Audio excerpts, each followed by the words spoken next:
Hey everybody, welcome back to Flickers of Fear. Haven't done one of these in a minute. And this is a movie that I actually had been wanting to see for a while and only just finally now got around to. So, H.P. Lovecraft. There have been a lot of adaptations of his work, not as many as Poe, admittedly. And I'm gonna say that adaptations of H.P. Lovecraft stuff is kind of hit or miss, I feel like. I guess that's probably partly because the kind of brand of cosmic horror that he's known for is kind of difficult to effectively render on screen, I guess. So I feel like some of the best Lovecraftian quote unquote films tend to be ones that don't necessarily adapt an existing story of his, but kind of just work within the mythos that he created, right? Because I would consider movies like The Thing or The Mist or The Void or The Endless or In the Mouth of Madness, maybe. I would consider those Lovecraftian movies, even though they're obviously not based on any Lovecraft stories. But they still had the similar kind of vibe to them that suggested the larger themes that he usually wrote about. Now, that said, there have been quite a few very decent films made from Lovecraft's actual stories, but I've noticed that the better adaptations tend to be the kind of loose ones. I'm talking about Reanimator, From Beyond, Dagon, which kind of got bad reviews, but I actually quite loved it. The Haunted Palace, which I've reviewed on here before, and the recent Color Out of Space, which I actually really liked a lot. And I feel like this was also the case with the movie that I'm going to be talking about today, which was American International Pictures' 1970 crack at Lovecraft's short story, or his novella, actually, from 1929, which was the Dunwich Horror. And this movie, I had somehow managed to never see it before now. Like, I'd seen the poster and stuff like that, and I was just kind of like, oh yeah, I probably should get around to that. And I never really hear anybody talking about it, but I'm glad that I finally did get around to watching it, because I've been wanting to see it for a long time. Now, reviews of this movie, both contemporary to when it came out, and more or less nowadays too, seem to lean kind of heavily toward the negative, and I don't really get that. I find that kind of mystifying, to be honest, because I dug it quite a bit. I thought it was really good. Now, I will say that the movie deviates somewhat from the source material. It's close enough, if you're gonna... If you're not going to be a stickler about it, you know what I mean? And I actually found it a really entertaining movie in its own right. So The Dunwich Horror was produced by good old Roger Corman, and it was directed by Daniel Haller, who actually he designed sets for some of Corman's Poe films, which I really love, and he also directed another Lovecraft adaptation back in 1965, which was called Die Monster Die, which was actually kind of loosely based on The Color Out of Space, which I mentioned earlier. So this movie, The Dunwich Horror, actually stars a very young Dean Stockwell, which I thought was pretty rad. He plays Wilbur Whately, and Sandra Dee of the Grease song fame as his, I guess, like, potential victim. Now, Sandra Dee, it should be noted, was actually really happy to appear in this horror movie here because the sort of squeaky clean image that she'd kind of become known for, like while she worked with Universal, was kind of beginning to wear on her, and she wanted to do, something that was a little more substantive or something like that. Because I kind of feel like The Dunwich Horror, I feel like, I think it was her first quote-unquote adult film, not as in like porn, but like adult as in, because before that she'd kind of been known as like a child actor and like a teen star and stuff like that. So this was like her first grown-up role, I guess. So at the beginning of the movie, this actually has a really cool like animated credit sequence. Like, I really, really liked it. And then we see kind of like a bit of a flashback scene, I guess, to a woman giving birth. Now, those familiar with the original story will probably recognize this as the, this event that's happening as the birth of Wilbur Whately and his twin brother, if we want to call it that. So we then jump ahead a bit to the character of Dr. Henry Armitage, who's played by Ed Begley. I believe this was his final film role. And he has been giving a series of lectures about like local history and the occult and stuff like that at good old Miskatonic University in Arkham.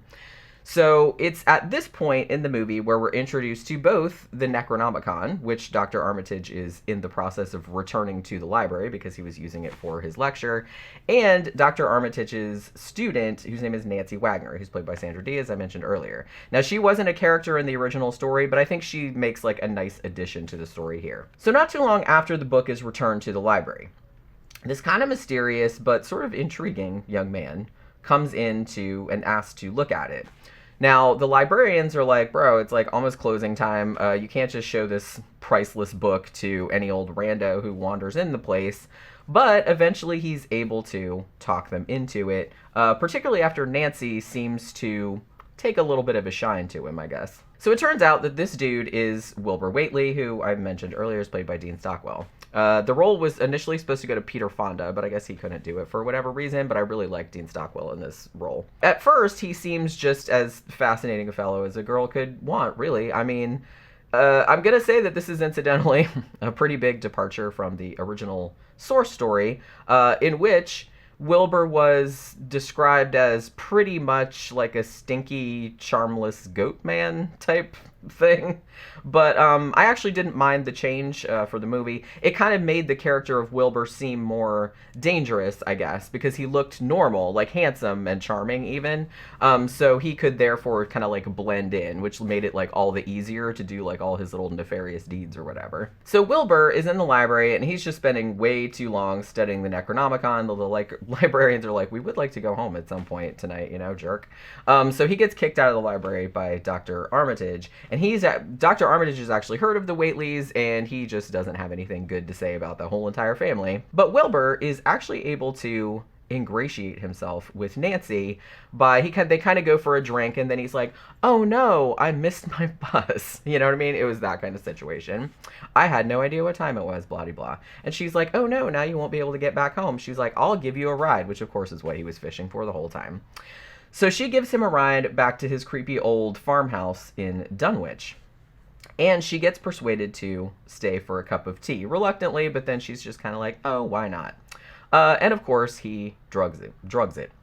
He also like goes out and fucks with the car, so she can't leave. But the stuff in her drink actually seems to just make her like just more compliant, because the next day she seems perfectly willing to just stay with Wilbur like indefinitely. She's just like, I don't want to leave, we're just hanging out, it's cool. This drug also kind of gives her these weird dreams in which she's kind of being chased and then overwhelmed and sort of sexually assaulted. It's not real clear, by this big group of like naked rejects from Burning Man is kind of what they look like. So even though Wilbur had implied that he lived at this house alone, Nancy is actually quite startled to find that old Whately, who's Wilbur's grandfather, he's played by Sam Jaffe, he lives there as well, and he's pretty cantankerous, let's put it that way.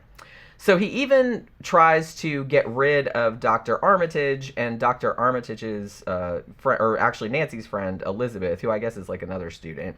They come out to the house to check to see where Nancy went, because obviously she didn't come back, and they're just like, well, that's mysterious, like where the fuck did she go? So they went out there to like check where she went.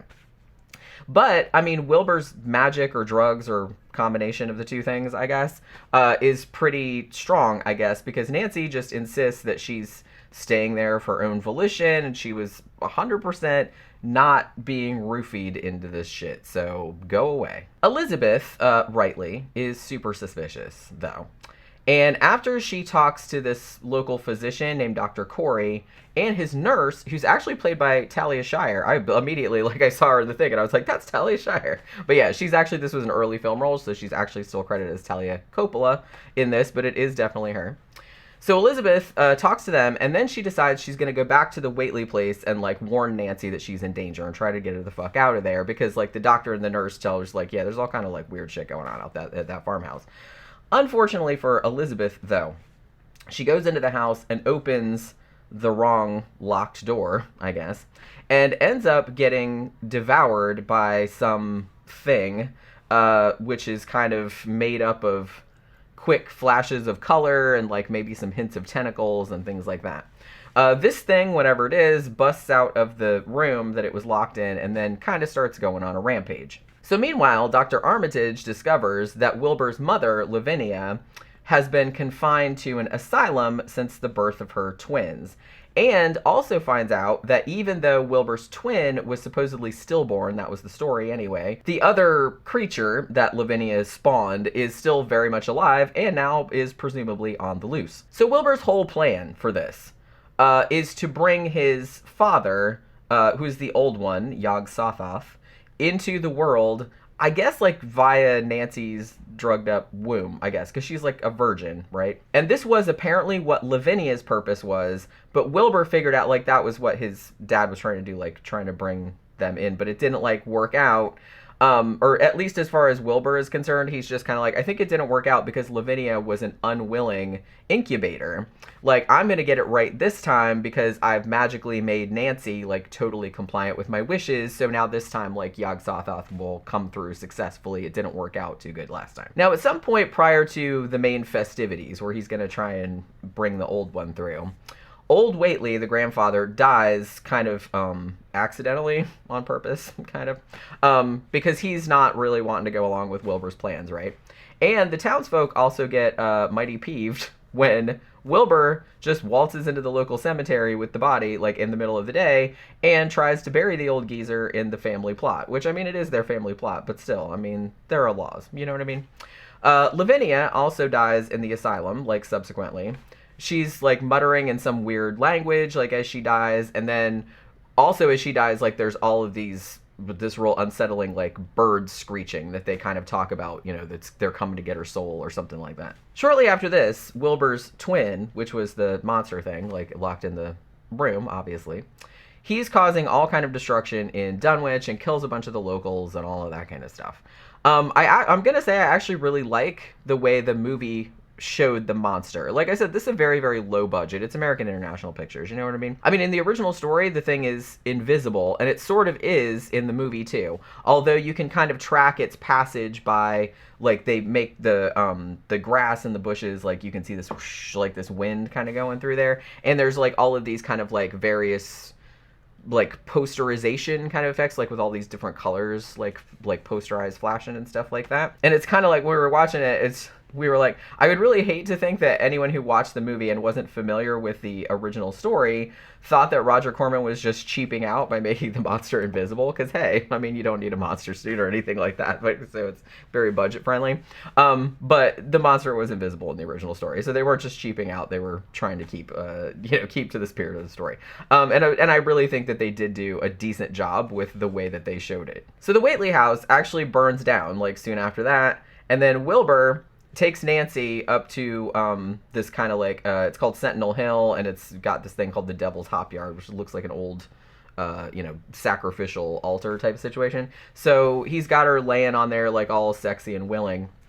And then it's implied that he rapes her, though it's all done, like, through suggestion. Like, Sandra Dee was pretty adamant that she wasn't going to do any nude scenes. I think they did do a few quick, like, boob shot, like nipple shots and stuff like that, but I'm not sure it was her. I'm like assuming that was probably a body double. So yeah, so he does all of that, and it would appear that Yog-Sothoth is going to come through, like be born through her baby or whatever. But then at the last minute, Dr. Armitage, who, like I said, was kind of an expert in the occult, right? He shows up and uses kind of like some counter spells to ostensibly send the old one back to whatever dimension he came from. So we actually get a brief glimpse at this point of Wilbur's monstrous twin, who is the one that took after his father, as everyone says. And this actually looks pretty cool. Like I said, it's this big, like, tentacled kind of thing, like, up in the sky. It's all, like, posterized and stuff. And then it just kind of, like, vanishes. You're led to assume that Dr. Armitage's spell, like, sent it back or whatever. And then at one point, because the universe is mad, I guess, like, Wilbur gets struck by lightning, catches on fire, and just falls off, like, a nearby cliff, like, right into the sea. And I was just like, man, somebody hates you, bro. So all's well that ends well, right? Not so much. Because as the very groggy Nancy is kind of being helped off the altar and down the hill, there's sort of like this overlay image that shows that she's already got this big-ass fetus, like, sprouting inside of her. So the viewer is led to assume it's like, oh my god, what unspeakable horror will, will emerge from her previously virgin loins, you know what I mean? So, as I mentioned, I thought this was, like, a really solid adaptation of the Lovecraft story. I mean, yeah, they made a lot of changes, like, they drastically changed Wilbur's appearance. They added the character of Nancy and the whole bringing Yog-Sothoth forth through a virgin womb angle, which wasn't exactly the way it was in the book. And they altered sort of the original plot point of this monstrous twin growing larger and larger until it like essentially took up the entire Waitley farmhouse. Like they had to keep building it out and building it out because it kept getting bigger and bigger, and they didn't really put that in the story because, like I said, it's for budget reasons probably. I have to say too that Wilbur gets killed a lot earlier because I think Wilbur, he's not as main a character in the story as he is in the movie. You know what I mean? Like he's a main character, but not the way that he is, because he gets killed like pretty early on in the story. Like I think he just gets like mauled by a guard dog or something like that. So he has like a pretty ignominious like death, I guess. But honestly, I think like the changes kind of only serve to make the, you know, the story more cinematic. So I think they were largely successful ones. I also really liked Dean Stockwell's performance as Wilbur. Like, he came across as, like, really kind of handsome and charming and sort of beguiling at first, even though that you knew that he was up to, like, some sinister shit. Like, you weren't just entirely sure what it was. And Sandra Dee was good in this, too. Like, because I feel like she was sort of channeling her previous, like, child actor, teen actor, like, her innocent persona into this kind of wide-eyed, hapless, naive character that she was playing. Now, admittedly, she wasn't super proactive, and she always had to have like her bacon saved by other people. She was essentially like a damsel in distress. But I mean, in her defense, Wilbur was drugging her and or using magic on her to force her to do what he wanted. So it's not like she really had a lot of say in the matter. So yeah, I mean, I don't think this is necessarily the best Lovecraft adaptation out there, but I think it's like a pretty damn good one. I don't really understand why it has a lot of negative reviews because I really enjoyed it quite a bit. So I really recommend it to anyone wanting to see a fairly accurate representation of the story, or I guess like at least one that sort of captures more the spirit of the material, if not the exact letter of the story, you know what I mean? But out of all the Lovecraft adaptations, I definitely think this is kind of like a top tier one. So that will do it for this Flickers of Fear. Hope you enjoyed it. Please remember to like, share, and subscribe and all of that kind of business, and I will see you again on the next one. Bye.